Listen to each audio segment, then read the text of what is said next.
அனைவருக்கும் வணக்கம். அனைவருக்கும் ஒரு மிக சிறப்பான ஒரு நல்ல செய்திங்க. இதை கேட்டீங்கன்னா உங்களுடைய ஒவ்வொருத்தங்க முகத்திலையும் சிரிப்பு வரும். அந்த அளவுக்கு ஒரு மிகப்பெரிய ஒரு நல்ல செய்தி நமக்கு வந்திருக்குங்க. இந்த செய்தி பார்த்தீங்கன்னா 2 நாளைக்கு முன்னாடியே நமக்கு தகவல் கிடைச்சிருச்சு. அது என்ன அப்படி ஒரு நல்ல செய்தி? நம்ம வழக்குல பார்த்தீங்கன்னா ஆரம்பத்துல 4 நாள் தொடர்ந்து பல உண்மையான செய்திகளை தான் சொல்லிக்கிட்டு இருந்தான். அதுக்கப்புறம் பார்த்தீங்கன்னாக்க நாய் எலும்பு துண்டுக்கு ஆசைப்படுற மாதிரி அதன் பிறகு பார்த்தீங்கன்னா இவன் உண்மைக்கு புறம்பான செய்திகளை மட்டுமே அவதூறா பேசிக்கிட்டு இருந்தான். இது எல்லாருக்குமே தெரியும். ஆரம்பத்துல பல கேள்விகள் பள்ளி தரப்பை பார்த்து கேட்டான்.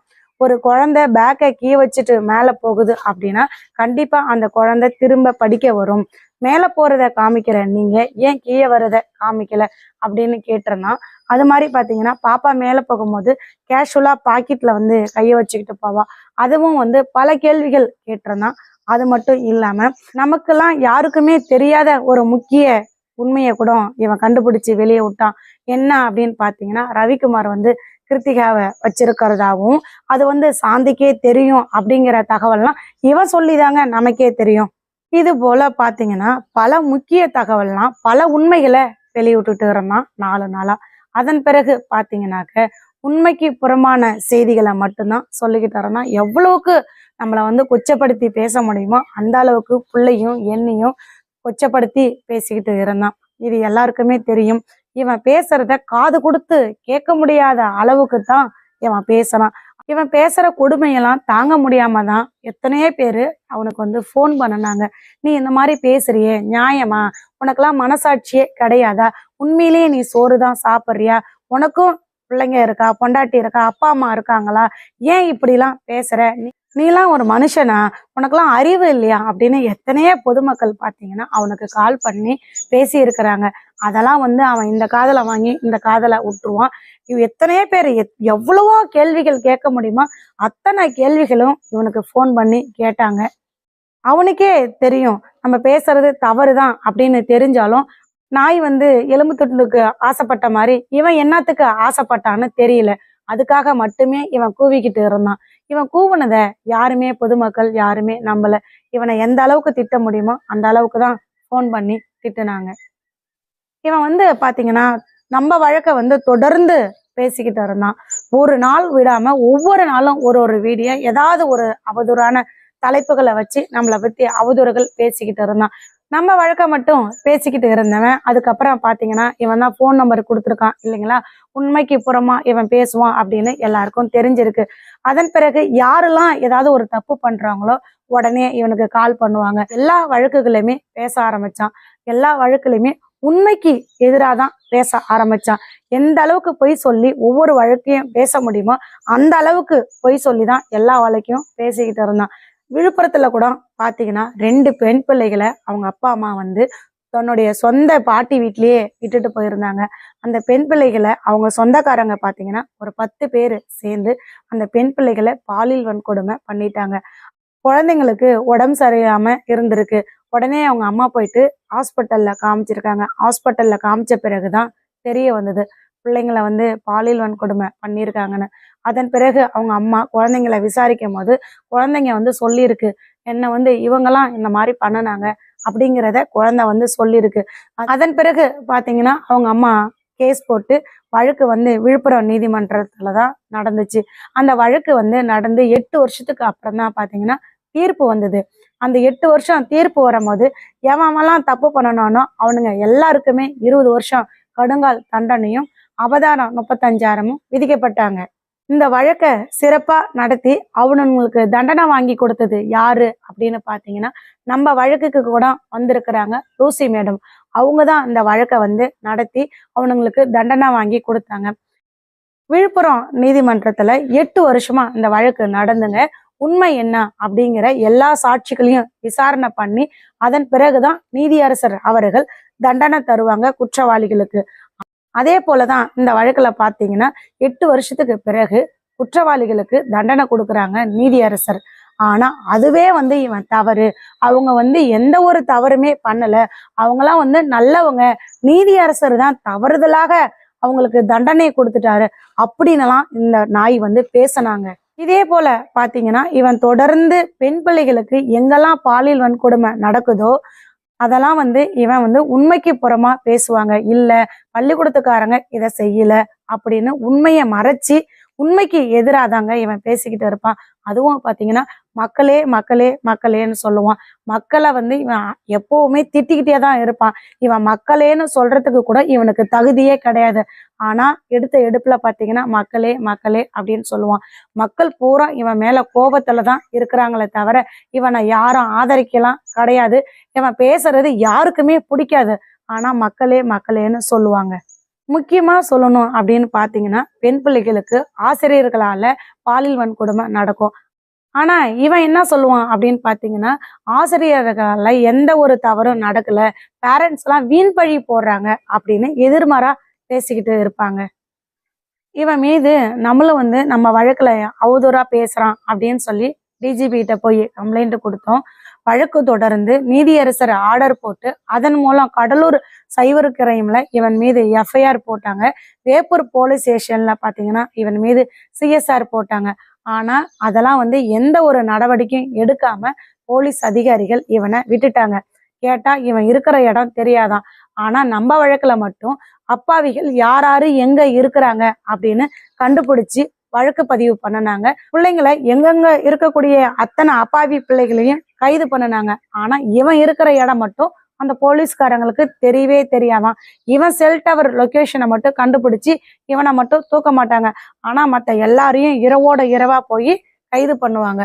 அப்படி இவனை போலீஸ்காரங்க பாதுகாத்துக்கிட்டு இருந்தாங்க. இவனை எதுக்காக தான் போலீஸ்காரங்க பாதுகாக்கிறாங்க, இவனை ஏன் கைது பண்ணாம விட்டு வச்சிருந்தாங்கன்ற கேள்விக்கு விடை தெரியாமே இருக்குதுங்க. நம்ம மட்டும் இல்லைங்க, இன்னும் எத்தனையோ பேர் எனக்கு கால் பண்ணி நாங்களும் அவன் மேல எஃப்ஐஆர் போட்டிருக்கோம் அப்படின்னு சென்னையில இருந்து ஒரு ஐயா பாலுமணி அப்படின்ற ஐயா வந்து எனக்கு இவன் மேல போட்ட எஃப்ஐஆர் அனுப்பினாரு. இன்னொருத்தங்க வந்து பாத்தீங்கன்னாக்கா இவன் மேல 2 சிஎஸ்ஆர் போட்டிருக்காங்க, அவங்களும் எனக்கு அனுப்பியிருந்தாங்க. அதுக்கப்புறம் பாத்தீங்கன்னா திருப்பூர்ல இருந்து கூட ஒரு தோழர் பாத்தீங்கன்னாக்க இவன் மேல ஒரு எஃப்ஐஆரும் ஒரு சிஎஸ்ஆரும் போட்டிருக்காரு, அவரும் எனக்கு அனுப்பியிருக்காரு. இப்படி இவன் மேல வந்து எத்தனையோ எஃப்ஐஆரும் எத்தனையோ சிஎஸ்ஆரும் இருக்கு. அப்படி இருந்தும் எந்த ஒரு இடத்துலயுமே எந்த பகுதியில போய் கொடுத்தாலுமே எந்த ஒரு நடவடிக்கையும் எடுக்க மாட்டாங்க. இவன் மீது பொதுமக்களும் எத்தனையோ எஃப்ஐஆரும் சிஎஸ்ஆரும் போட்டிருக்காங்க. கட்சி சார்பாக கூட பாத்தீங்கன்னாக்க சிறுபாக்கம் போலீஸ் ஸ்டேஷன்ல விசிகா தொண்டர்கள் வந்து இவன் மீது கேஸ் கொடுத்திருக்காங்க. அதுக்கு கூட சிஎஸ்ஆர் இருக்கு. ஆனா யாரு எந்த சிஎஸ்ஆர் போட்டாலும் எப்படியாப்பட்ட எஃப்ஐஆர் போட்டாலும் இவனை வந்து பாதுகாத்துக்கிட்டு இருந்தாங்க. கைது பண்ணி சட்ட நடவடிக்கை எடுக்க வேண்டிய போலீஸ்காரங்க இவனை பாதுகாத்துக்கிட்டே இருந்துகிட்டு இருந்தாங்க வெகு நாட்களாக. இவனை வந்து போலீஸ் எல்லாம் வந்து நம்மள யாரும் எதுவும் பண்ண மாட்டாங்க அப்படின்னு இவன் வந்து ஓவரா பேசிக்கிட்டு இருந்தாங்க. எல்லா வழக்கிலுமே பாத்தீங்கன்னாக்க உண்மைக்கு எதிராதான் பேசிக்கிட்டு இருந்தான்.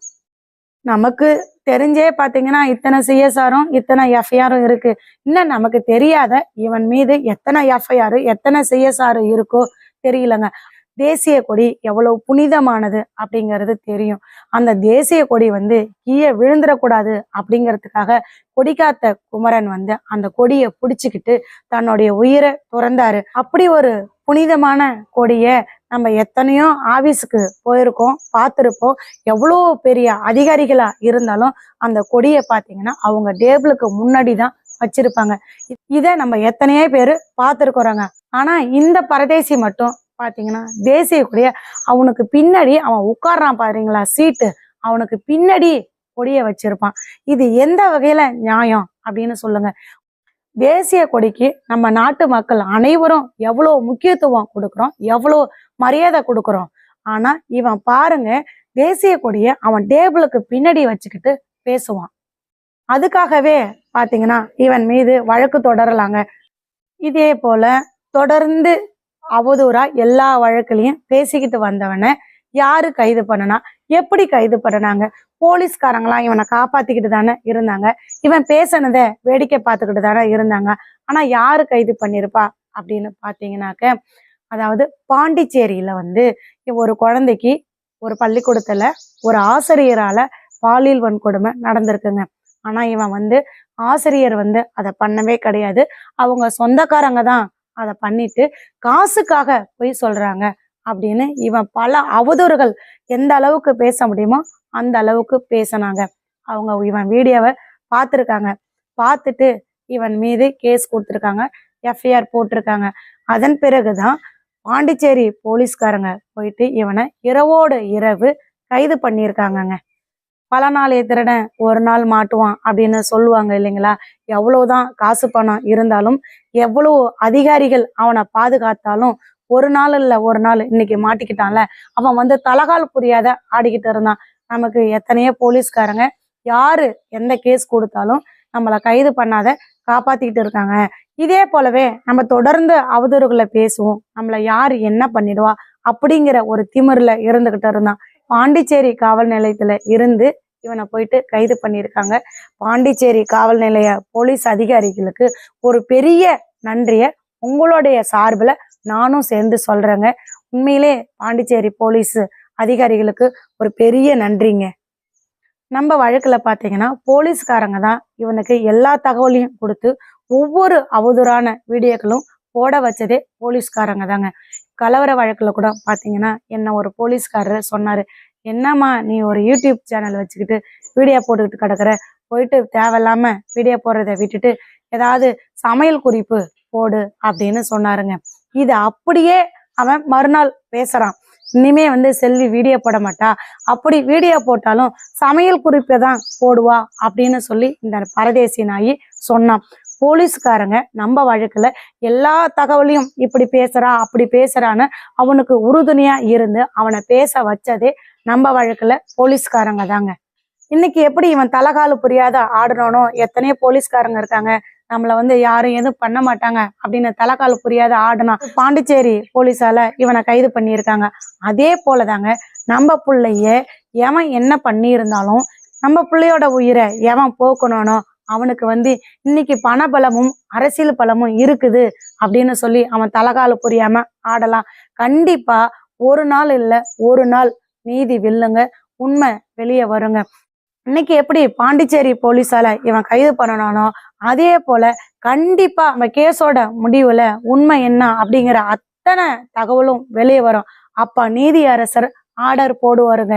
எப்படியாப்பட்ட இவங்கிட்ட பணம் இருந்தாலும் சரி, எவ்வளோ அதிகாரிகள் இவனை காப்பாத்தினாலும் சரி, அத்தனை பேத்துக்குமே தண்டனை கிடைக்குங்க. இது உறுதிங்க. மனம் தளராம போராடிக்கிட்டே இருப்போங்க. இன்னைக்கு இவனுக்கு எப்படி தண்டனை கிடைச்சதோ அதே போல நம்ம பிள்ளைய எவன் என்ன பண்ணனானோ அவனுக்கும் தண்டனை நிச்சயம் உண்டுங்க.